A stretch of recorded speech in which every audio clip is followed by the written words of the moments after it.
que son métodos numéricos y mecánica de fluidos, ¿no? Donde podemos predecir reacciones, podemos predecir transferencia de calor y otros fenómenos como aeroacústicos, como radiación, ahora sí que fenómenos electromagnéticos, todo esto se puede utilizar. ¿Y cuál es el procedimiento? Vean, primer paso, tú generas imágenes CAD o escaneos. Esa es la primera parte, dibujos, ¿no? Que pueden ser planos construidos por ahí o volverlos a dibujar en caso de que están nada más físicos. Cuando tú generas una imagen tridimensional virtual a partir de un sistema de escaneo, ¿sí? Hay escáneres pequeños para piezas pequeñas y hay escáneres para escanear casi que barcos, ¿verdad? Entonces, esto te va a generar a ti un diseño 3D. Ese es el primer paso, ¿no? Generar el diseño 3, pues. Después de hacer el diseño 3D, tú haces una segmentación o reconstrucción. ¿Por qué? Porque pensemos que tú escaneaste todo un barco, pero tú nada más quieres trabajar en la quilla, ¿no? En alguna parte, ¿no? En alguna parte del barco. Entonces, no es necesario que simules todo. En muchos casos, ¿no? Algunas veces sí. Si vas a simular tú cómo corta el agua, el barco dentro de un cuerpo de agua, sí es necesario todo, ¿no? Entonces, ahí es cuando tú haces segmentas. Y reconstrucción, ¿por qué? Porque muchas veces también nosotros recibimos las imágenes que no son completas. Entonces, nosotros tenemos que hacer una reconstrucción para que dentro puedan ocurrir los fenómenos que los vamos a representar con ecuaciones diferenciales, ¿sí? Entonces, recordemos, la herramienta es la aplicación de métodos numéricos para la conservación de ciertos parámetros como es masa, momento, energía, y para esto usamos pues, el cálculo diferencial. Acuérdense que las razones de cambio se expresan con diferenciales. ¿Cuál es la ventaja de esta herramienta? Que no vas a tener que resolver cada una de las ecuaciones diferenciales, sino el método numérico los va a aproximar y te va a entregar una solución. Bueno, entonces esta es la segmentación cuando tú identificas las partes y reconstruyes. El discretizado, esta es una parte muy importante porque como dijimos, vamos a resolver ecuaciones en un dominio. ¿Qué es un dominio? Pues donde va a ocurrir. Si nosotros vamos a analizar un horno, el dominio es el horno. Entonces el discretizado es dividir ese dominio en muchos pedacitos, en muchos cuadritos. Si yo quisiera resolverla, resolver digamos, el modelo que representa cómo hay transferencia de calor de mi cuerpo hacia afuera, yo tendría que dividir mi cuerpo en pedacitos. Aquí está ya discretizado. Entonces, en cada cuadrito de estos, se tienen que resolver las ecuaciones de conservación de masa, momento, energía, y si hay reacciones, pues especies y otras cosas, ¿no? Esa es la clave de esto. Yo sé que no es tan sencillo. ¿Por qué? Porque para tú entender esto, pues tienes que haber llevado mecánica de fluidos. Pero, esta es la buena noticia. Ustedes pueden manipular estos tipos de software sin tener el conocimiento profundo de mecánica de fluidos. Esa es la ventaja de esto. Entonces, tienes imágenes, simplificas o identificas cuál es tu área de importancia, que es este segundo paso, y el tercer paso lo divides en cuadritos, en pedacitos, porque en cada cuadrito es donde se van a resolver las ecuaciones.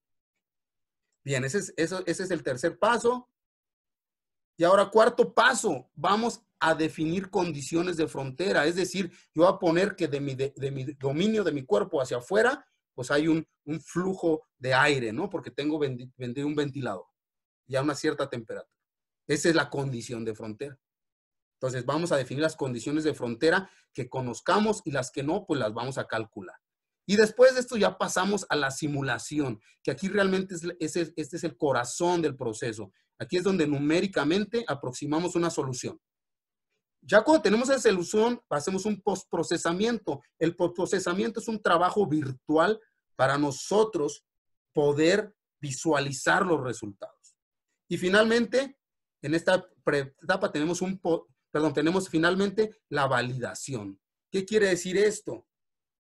Tú tienes que validar tu modelo. Hay un principio en simulación, un principio que rige a todos los que hacemos simulación, que dice, si tú a un software le metes basura, te va a dar basura, pero basura convergida. ¿Qué significa eso?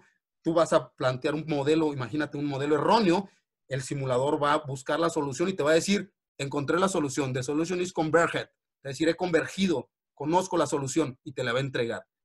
Pero si los datos que tú metiste son basura, tu solución es basura, ¿sí? Aún cuando el software te dice solution is converged. Entonces, se requiere una habilidad extra, ¿sí? Aquí no nada más es, el software me dijo que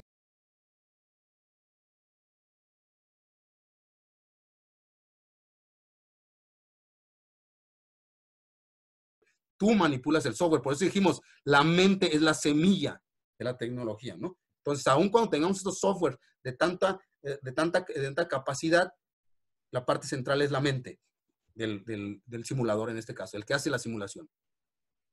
Entonces, vean de manera visual cuál es el proceso. Construyes el CAD, mallas el CAD, es decir, haces el mesh o el discretizado que les dije, haces el mallado. Aquí lo hicieron en T-grid, en triángulos.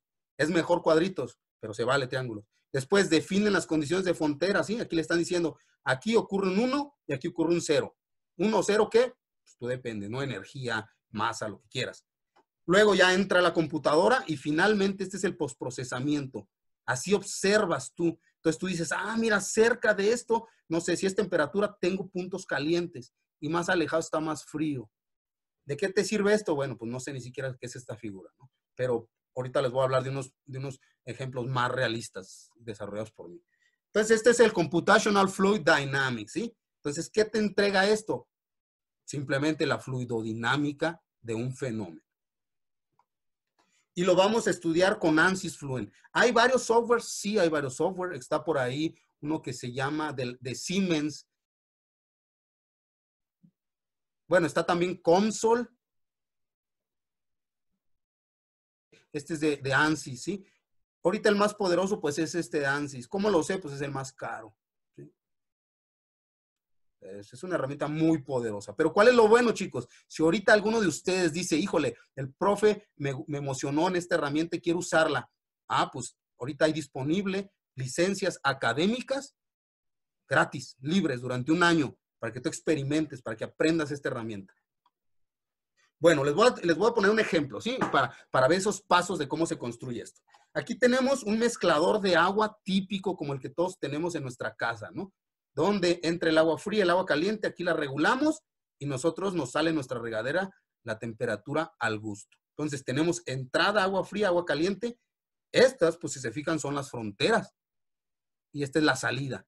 Y este es el cuerpo donde se va a mezclar, donde va a haber mezclado de agua. Entonces, nosotros ya tenemos el CAD, ¿no? Este es el dibujo, este es el diseño asistido por computadora. Después del CAD hacemos el mallado, aquí está el mallado. Si se fijan, este se malló con 351,000 elementos. O sea, todo el dominio tiene 351 elementos. Y estas son algunas de las métricas que te da el mallado, ¿sí? Tú con esto puedes saber si tu mallado es bueno o no es bueno.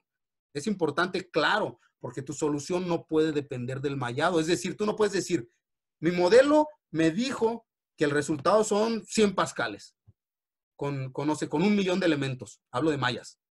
Pero si yo le meto 2 millones de elementos, la solución me dice que son 120 pascales. Tu modelo está mal, porque depende del número de mallas. No puede ser eso. O sea, a ti te tiene que dar el mismo resultado siempre, ¿no? Entonces, ese es un detalle, la malla. Nosotros lo que vamos a predecir son ciertos parámetros importantes del fenómeno, como sería presión, temperatura, velocidad, concentraciones. Vamos a enfocarnos en la temperatura, ¿sí? Yo quiero saber la temperatura que ocurre, el intercambio que ocurre dentro de este dominio, que es el mezclador de agua. Entonces, una es, yo digo, mi dominio es una caja.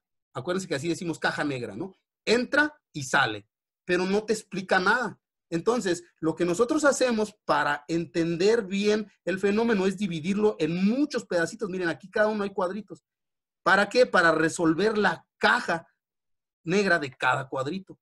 Y luego sumamos todos los resultados y entonces ya tenemos el comportamiento fluidodinámico. Entonces, esta discretización es para eso, ¿no? Para poder discretizar o dividir el dominio en elementos más pequeños donde vamos a resolver las ecuaciones de conservación de masa, momento y energía. Entonces, ese es el primer paso. Pero como les digo, es importante el número de elementos porque tu solución no puede depender del número de elementos. Como les decía, yo no puedo decir, si mi dominio son 1000 elementos, yo tengo una pérdida de calor, no sé, vamos a pensar de 10 joules. Pero si yo la discretización le elevo al doble, ¿sí? Y yo obtengo que ya no tengo 10 joules, tengo 15 joules. Mi modelo está mal, porque depende del número de mallas. Lo correcto sería que fueran las mismas cantidades de energía, ¿sí? Que tú con 1000 elementos tuvieras 10 joules. Con 10,000 elementos, 10 joules. Con 1,000,000 de elementos, 10 joules. Ah, ahí tú dices, ¿sabes qué? Mi modelo no depende del mallado, ¿sí? Entonces, fíjense, aquí por ejemplo está un acercamiento del mallado. Aquí lo que se hizo es que se hicieron varias mallas. Si pueden ver, la malla 1 son 351,000 elementos. La malla 2, 426,000. La malla 3, 480,000. Entonces, ¿qué fue lo que se hizo? Y otra malla 4, 458,000. Entonces, se cargaron las condiciones de frontera. Aquí están, miren, qué material vamos a usar, qué vas a trabajar con energía, con modelos turbulentos o laminares. Todo esto lo tienes que cargar tú, ¿no? Lo tienes que conocer. Y ya que tenemos eso, ponemos a hacer la simulación. Este es un resultado de la simulación. Este es el número de iteraciones. Las iteraciones es el número de veces que va a calcular el método numérico. Entonces, va a llegar un momento donde tu variable de interés tiene que mantenerse estable, ya no va a cambiar. Entonces, ahí tú puedes decir, ¿sabes qué? Ya tengo una solución estable. Es decir, la simulación computacional aproxima soluciones. Esa es una palabra clave, ¿eh? No puedes decir, tengo una solución, no. Aproximé una solución con un método numérico, ¿sí? ¿Que es valioso? Ahorita se los voy a enseñar, súper valioso, pero tenemos que entender bien qué es lo que nos muestra esto. Entonces, aquí ya podemos ver que esta variable, que es una temperatura en cierta área definida, tuvo un cambio brusco aquí y luego y ya se estabilizó. ¿Qué quiere decir aquí? Tenemos una solución estable a partir de la iteración aproximadamente 250. ¿Sí ven aquí? Tenemos una solución estable, una convergencia. Entonces, nosotros lo que vamos a checar son los residuos. Miren, quiero que pongan mucha atención en esto. Cada uno de los cuadritos de la discretación que dijimos va a resolver las ecuaciones, ¿no? Las ecuaciones de conservación de temperatura. Es decir, el cuadrito más externo va a tomar en cuenta la temperatura externa. El cuadrito que le sigue ya no va a tomar la temperatura externa, va a tomar la temperatura del cuadrito de al lado. Va a ser una extrapolación. Y el siguiente cuadrito ya no va a tomar la de la temperatura externa, sino del cuadrito que le sigue, y del cuadrito que le sigue, y del cuadrito que le sigue. Entonces, la solución se va a hacer en los cuadritos, ¿sí? Entonces, entre cuadrito y cuadrito, o entre discretización o volumen de control, se le llama así al método, por eso es volumen finito. Entre volumen de control nosotros vamos a tener un residuo. ¿Qué es el residuo? Es un valor que no concuerda con el siguiente. Y en este vamos a tener otro residuo que no concuerda con el siguiente. Nosotros, por lógica, tenemos que buscar que los residuos tiendan ¿a qué? A cero. Es decir, esta información cuadre con el que sigue, cuadre con el que sigue, cuadre con el que sigue, que los residuos sean ceros. Entonces, ese es un criterio de convergencia. Miren, aquí está. Empiezan los residuos muy altos y empiezan a bajar. Empiezan a bajar. ¿Qué quiere decir? Que el cuadrito externo con el de al lado, con el de al lado y con el de al lado ya están de acuerdo, digámoslo así, o ya están coordinados en la solución. Entonces, el residuo es muy bajo. Entonces, ese es otro criterio de convergencia. Tenemos que asegurarnos que los residuos tiendan a cero. Y otro criterio de convergencia es, véanlo aquí, este es el que está arriba, tenemos la entrada y la salida. Nosotros tenemos que sumar la entrada con la salida y esto tiene que ser igual a cero, ¿no? Entonces, lo que entra es igual a lo que sale, o es decir, la diferencia entre ellos tiene que tender a cero. En pocas palabras, tenemos que asegurarnos que no se crea masa dentro de nuestro cuadrito. Entonces, básicamente son esos los criterios de convergencia. Cuando nosotros tenemos identificados los criterios de convergencia, decimos, tenemos una solución. Hemos aproximado una solución numérica. Entonces, si se fijan, miren, aquí con la malla 1 nos da una solución de 308.1, ¿sí? Ahora, la malla 2 nos da 308.2. La malla atrás, 308.1. Y la malla 408.1. Entonces, Recordemos que esta temperatura es el parámetro o la variable de interés. Y recordemos que la malla 1 tiene menos elementos, la malla 2 más, la 3 más y así. Como bien lo dijimos, si tú tienes menos elementos, es más fácil la solución en un tiempo más corto. Entonces, si yo obtener la misma solución contando cuadritos grandes a cuadritos micrométricos, pues me voy por los cuadritos grandes. Entonces, este se llama análisis de sensibilidad de malla. Es decir, aquí el fenómeno no depende de la malla. Si en el primer solución nos hubiera dado, no sé, 200 Kelvin, y ya aumentando la malla 308, pues nuestra solución es a partir de 308, ¿sí? 200, ¿no? Bien, entonces ya cuando nosotros dijimos, ya tengo una solución, este es el postprocesamiento, miren. Tú puedes poner barras de distintos tonos y tú puedes decir, ah, miren, este viene la temperatura caliente, aquí viene la fría y aquí empieza el mezclado. Y sale la temperatura a tal temperatura, sale el fluido a tal temperatura, ¿sí? Muy bien, entonces esa es una aplicación. Una aplicación en un mezclador de agua. Todos conocemos mezcladores de agua, ¿no? Ahí están atrás de la pared de nuestra regadera. Pero la herramienta se utiliza, o su uso principal es para hacer túneles de viento, ¿sí? Es una herramienta, un dispositivo, una cámara que se utiliza para probar los perfiles aerodinámicos puede ser de una NACA. ¿Qué es una NACA? Es una ala, un perfil alar, ¿no? No es la que, bueno, no es la NACA es el ala, es el perfil alar. Entonces ahí probamos las NACAs, ahí también, ¿qué más probamos? Ahí también probamos nosotros los nuevos, los perfiles aerodinámicos. Se realizó el sistema político a pequeña escala y se encontró que se pueden producir gases no condensables y cantidades de líquidos. ¿Y esos líquidos qué onda? Ah, mira, aquí está. Este es el sistema de enfriamiento. Acá abajo está la pirólisis. Aquí está la pirólisis. Aquí metí, ¿qué? Polietileno de alta densidad, residuos, plásticos, basura de plásticos. Entonces le meto temperatura y luego lo condenso y tengo este líquido. ¿Sí lo ven aquí? Este líquido amarilloso. Tú me dijeras, ¿y qué está haciendo, profe? ¿Qué no tiene nada que hacer? No, chicos, esto es importante. ¿Por qué? Porque ese líquido amarillo, que es este que obtuvimos, miren, esta es una prueba de poder calorífico de la gasolina, ¿sí? Entonces, yo encontré, esto lo hicimos ahí en CIMAP, yo encontré un poder calorífico de 38.5 megajoules por kilogramo de la gasolina. O sea, este es el poder que entrega la gasolina. Ahora vean el poder calorífico de mi aceitito amarillo. ¿Ven? Es más poderoso que la gasolina. Entonces, esto tiene un potencial enorme. Tiene un potencial enorme porque si tú generas un diseño donde tú transformas diseños de residuos poliméricos, puedes generar un combustible el cual tiene un poder calórico superior a la gasolina. ¿Qué quiere decir? Que si tú lo mezclas con bioetanol, tienes un poder calorífico igual a la gasolina. Esto tiene mucho potencial. Entonces, ¿para qué usamos la dinámica de fluido, chicos? Pues para diseñar un horno, ¿sí? ¿Por qué? Porque si se fijan, esto lo hice, pues pequeño, ¿no? Se hizo así poquito. Pero esto, ¿qué me va a echar a andar? Pues ni un carrito de juguete, ¿no? Pues necesito realmente, para que esto sea factible, pues hacerlo a tamaño grande. Entonces usamos la dinámica de fluidos para diseñar el horno. Aquí está el horno, aquí dentro va a ir el material, va a venir el flujo de calor, ¿sí? Y va a calentar lo que ocurre aquí adentro. Entonces ahí está el diseño. Otra segunda opción, le metimos espiral. ¿Por qué espiral? Pues para aumentar el tiempo de residencia de los gases y que tengas mayor intercambio de temperatura, ¿no? Y un tercer elemento donde la temperatura entraría por abajo. Este es el típico, ¿no? La temperatura entra por abajo y sale por los lados. Condiciones de frontera, bueno, se hizo un cálculo, se identificó la entrada, la salida,